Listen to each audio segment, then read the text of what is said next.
مفيش حد محتاجاكوا يا شباب مصر، ومش هيضرب حد تاني عليكم حاجه.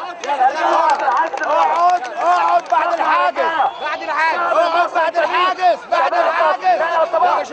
لو سمحت لو بوظت بعد الحاجز، بعد الحاجز يا كابتن سباح. ماشي اتفضل.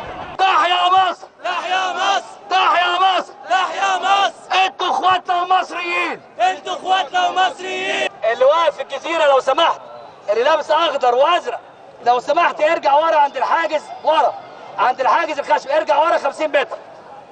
الناس تقف في الحريقه اللي ورا، انت سامعني كده، تقف في الحريقه اللي ورا، والناس على حاجز الخشب ما تعدوش لو سمحت.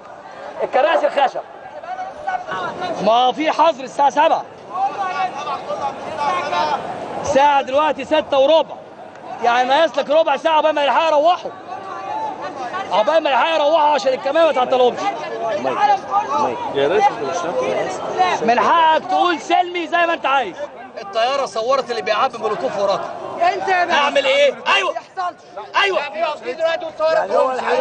ايوه الطياره صورت زي في ناس ده برميل الحريق ما يصحش كده ابدا، بتسيء بلدك. ممكن اقول كلمه؟ لحظه انا عمري ما بيجمعوا ليه؟ طيب ما تطفي الكلام ده. انا قلت لك مش هضرب غاز، مالناش عمل عدائي ناحيتنا. دخان عشان جميع القوات انا بقى مفيش حد يضرب غاز ولا اي حاجه، وارفع السلاح فوق. دول اخواتنا وهيمشوا دلوقتي. انا ملتزم بالقانون.